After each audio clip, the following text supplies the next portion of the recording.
헤롯 왕 때 예수께서 유대 베들레헴에서 나심에 동방으로부터 박사들이 예루살렘에 이르러 말하되 유대인의 왕으로 나신 이가 어디 계시냐? 우리가 동방에서 그의 별을 보고 그에게 경배하러 왔노라 하니 헤롯 왕과 온 예루살렘이 듣고 소동한지라.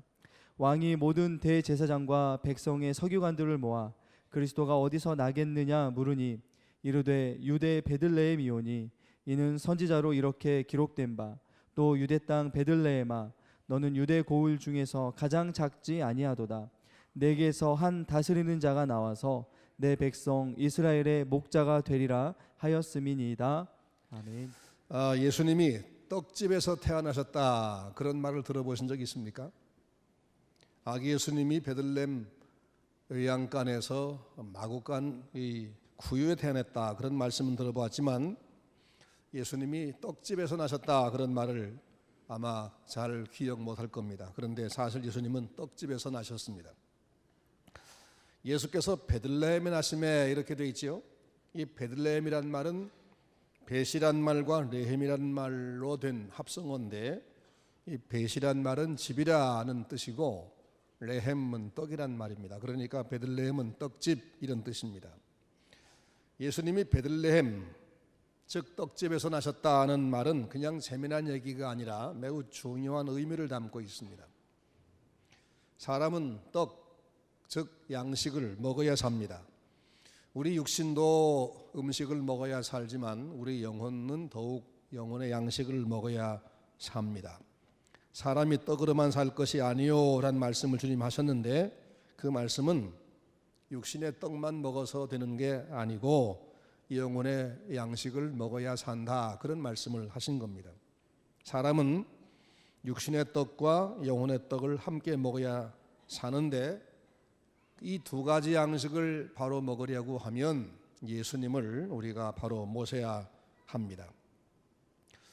예수님께서 베들레헴 즉 떡집에 나셨다 이 사실을 오늘 우리가 한번 생각해 보겠습니다. 의미가 뭐냐? 첫째는 예수님이 육신의 떡을 공급하는 분이시다 이런 뜻입니다.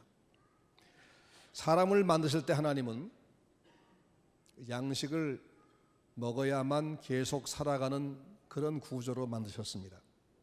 사람의 입속에는 치아가 나이가 되면 돋아나게 되는데 그 치아가 나는 이유가 뭐냐면 음식을 씹어 먹도록 그렇게 하나님이 만드신 겁니다. 또 사람의 뱃속에는 위장도 있고 소장, 대장이 있는데 그것은 먹은 음식을 소화시켜 영양을 섭취해서 힘을 공급받도록 그렇게 만드신 겁니다. 그러니까 사람의 몸을 만드신 하나님이 양식을 소비하는 구조로 만드셨다 그런 말입니다. 하나님이 그렇게 양식을 소비하는 구조로 만드실 뿐 아니라 사람에게 필요한 양식을 또한 계속적으로 공급하십니다. 창세기 1장 29절 말씀 보면 내가 온 지면에 씨 맺는 모든 채소와 씨 가진 열매 맺는 모든 나무를 너희에게 주노니 너희의 먹을 거리가 되리라 그렇게 말씀하셨습니다. 씨 맺는 채소, 씨 맺는 열매 맺는 나무 이 씨란 말이 있는데 우리가 먹는 양식은 한 번 먹고 나면 영 없어지고 마는 그런 일회용 양식을 주신 것이 아니라 씨앗이 담긴 양식을 주셨다 그런 말입니다. 그러니까 그 씨앗이 들어있는 그 곡식이나 과일은 당장에 먹는 양식이지만 그 씨앗을 땅에 심으면 다음에는 더 많이 열리도록 그래서 씨 가진 열매를 우리에게 양식으로 주셨다. 이 말은 하나님이 한 번만 먹고 말게 하신 것이 아니라 계속적으로 자동 공급하는 그런 방식을 주셨다. 하나님이 우리 육신이 날마다 살아가도록 생명을 유지하도록 우리 몸의 구조와 양식을 다 준비하셨다 그런 말입니다. 하나님은 우리 육신이 양식을 먹어야 살게 만드신 분이고 그리고 그 양식을 먹을 인간에게 계속적으로 양식을 공급하는 분이며 그것을 자손 대대 계속 먹고 살도록 자동 공급 시스템을 만드신 분입니다.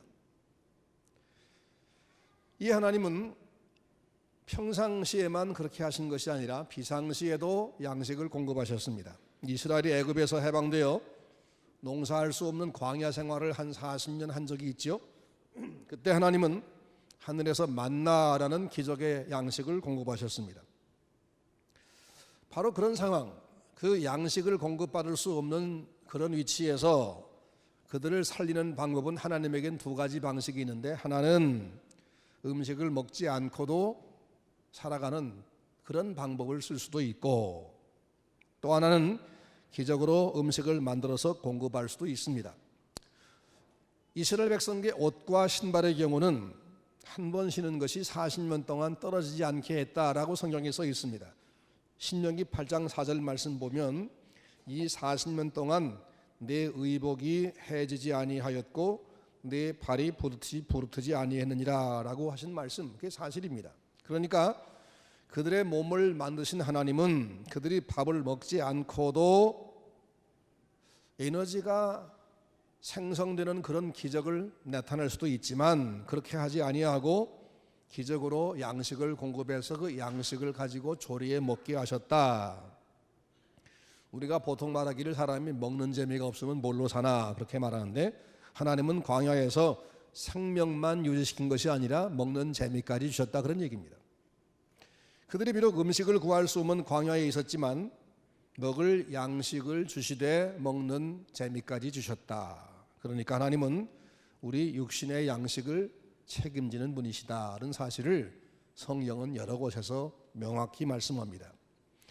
예수님께서 베세다 광야에서 하루 종일 굶주린 사람들에게 오병이어를 가지고 5,000명 이상 사람들을 먹이신 적이 있습니다. 근데 그 예수님이 누구시냐 하면 바로 그때 기적으로 한 번만 양식을 공급하신 어떤 기적을 일으키는 분이 아니라 우리 인생을 창조할 때 양식을 먹도록 만드신 바로 그 창조주시다라는 것을 말씀하는 겁니다.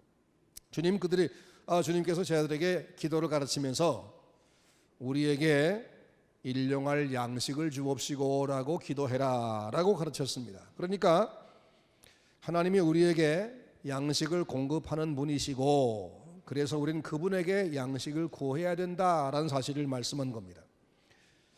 그런데 누구에게 양식을 넉넉히 주시느냐? 마태복음 6장 31절 이하에 보니까 그러므로 염려해 이르기를 무엇을 먹을까, 무엇을 마실까, 무엇을 입을까 염려하지 말라. 이는 다 이방인들이 구하는 것이라. 너희 하늘 아버지께서는 이 모든 것이 너희에게 있어야 하는 줄 아시느니라. 너희는 우선적으로 하나님의 나라와 그분의 의를 구하라. 그리하면 이 모든 것을 너희에게 더하시리라. 이렇게 말씀했습니다. 그러니까 하나님은 우리의 영혼에만 관심을 가지시고 우리 영혼에게만 은혜를 주는 분이 아니라 우리 육신까지 철저하게 책임지는 분이시다.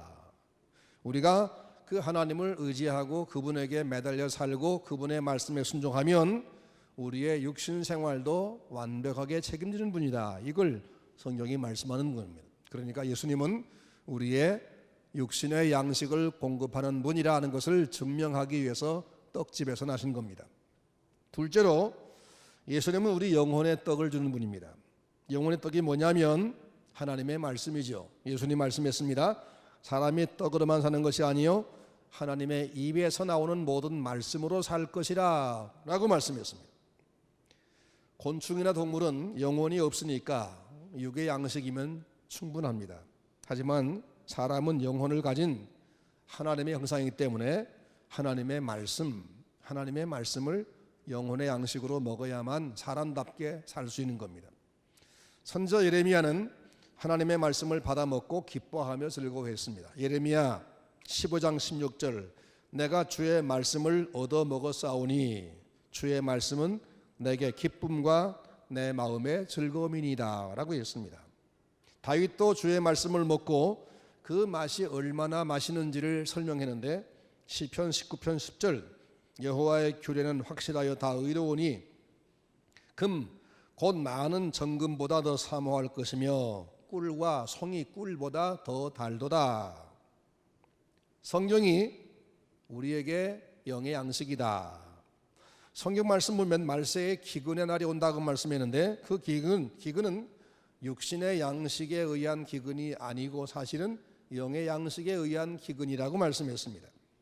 아모스 8장 11절 여호와께서 이르시되 보라 날이 이를지라 내가 기근을 땅에 보내리니 양식이 없어 주림이 아니며 물이 없어 가람이 아니요 여호와의 말씀을 듣지 못한 기갈이라.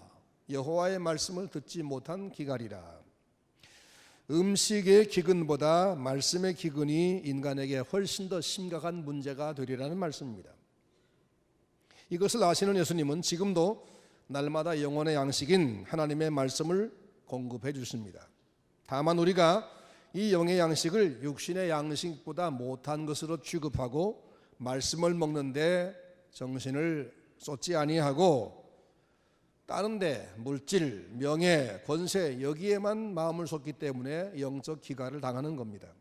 하나님 말씀이 영혼의 양식인데 예수님 자신이 곧 사실은 그 영혼의 양식입니다. 요한복음 1장 말씀 보면 말씀이 육신이 되어 우리 가운데 거하심에 그랬거든요. 말씀이 육신되어 우리 가운데 거하심에. 또 요한복음 5장 39절 너희가 영생을 얻는 줄 생각하고 성경을 연구하거니와 이 성경이 곧 내게 대하여 증언한 것이라. 지난주일 그렇게 말씀드렸죠. 우리의 참된 양식인 예수님을 설명하는 책이 바로 성경입니다. 영혼의 양식인 하나님 말씀이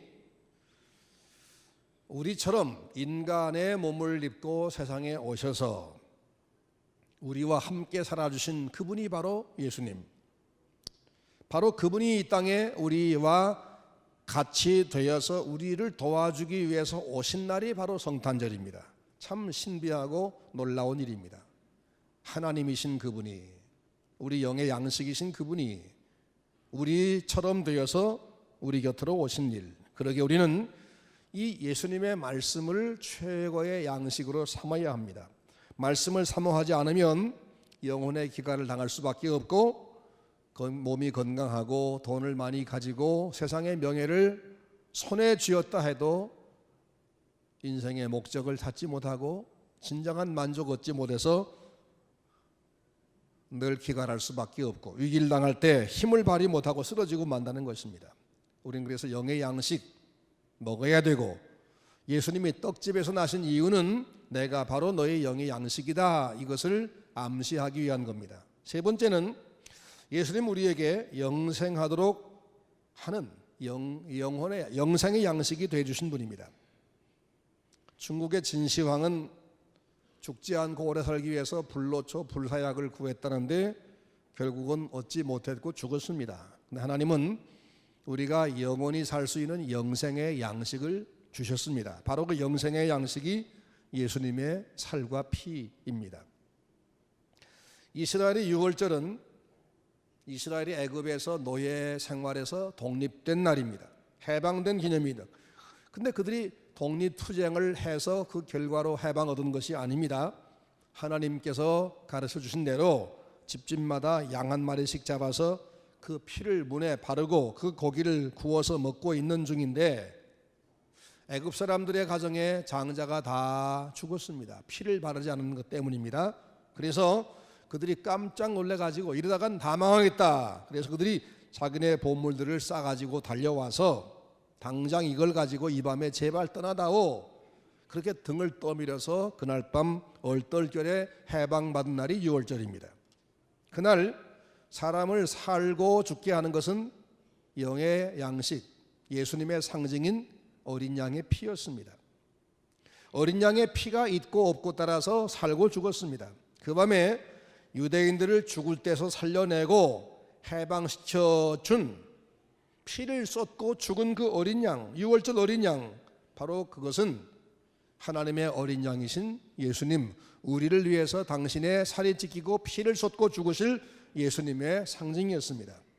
예수님은 세상에 오셔서 자기 몸을 유월절 양으로 우리의 구원을 위한 희생제물로 오신 겁니다. 예수님 최후의 만찬 자리에서 떡과 잔을 가지고 제자에게 주시면서 말씀하기를 받아 먹으라. 이것은 내 몸이라.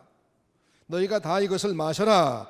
이것은 죄 사함을 얻게 하는 나의 피 곧 언약의 피니라. 나는 하늘로서 내려온 떡이니 사람이 이 떡을 먹으면 영생하리라. 내 살은 참된 양식이요 내 피는 참된 음료로다 라고 했습니다.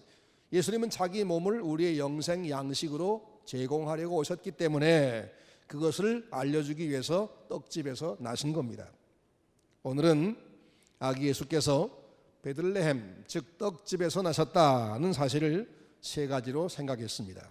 첫째는 우리에게 육신의 떡인 일용할 양식을 공급하는 그 주체가 바로 그분이시다. 그것을 알리기 위해서고, 둘째는 우리에게 영혼의 떡인 하나님의 말씀을 공급하는 분이고 하나님의 말씀이 가르치는 분이 바로 그분이다. 셋째는 우리의 죄사함과 영생을 얻게 하려고 당신 자신을 우리의 영생 양식으로 주러 오신 분이셨다. 바로 그것을 여러 가지로 우리에게 설명하기 위해서 베들레헴에서 나신 겁니다.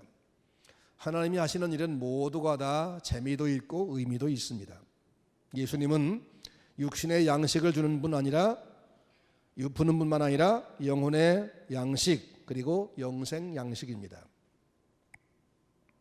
이제 우리가 주님께서 말씀하신 대로 오늘날 우리에게 일용할 양식을 주옵시고 라는 기도를 늘 하고 있는데 그 기도 가운데도 세 가지 의미가 사실은 포함되어 있습니다. 하나님 오늘도 우리에게 육신의 양식을 공급해 주십시오 라는 기도이고, 또 하나는 하나님 오늘도 우리의 영혼의 양식인 하나님 말씀을 공급해 주시고 깨닫게 하시고 순종하게 하세요 라는 기도이고, 또 하나 하나님 생명 양식인 주님의 살과 피를 우리에게 주신 것을 감사합니다.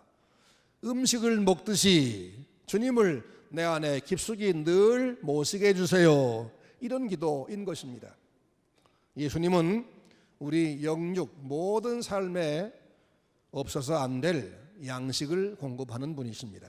주님께서 여러분에게 이 세 가지 떡을 항상 넉넉히 공급해 주시기를 주님의 이름으로 축원합니다. 그분이 우리에게 오셨기 때문에 우리가 육신의 양식에만 매달리는 저급한 사람이 아니라 하나님을 찾는 사람이 되었습니다. 그래서 우리가 더 나은 삶을 살게 되고 그분이 우리에게 영의 양식, 영생의 양식이 되어 주셨기 때문에 우리가 영원한 생명을 얻고 하나님의 자녀의 자리를 누리게 된 것입니다. 이제 오늘 이 성탄절 우리에게 이 귀한 양식이 되어 주기 위해서 떡집에 나신 주님, 그분의 은혜가 여러분에게 충만하기를 축원합니다.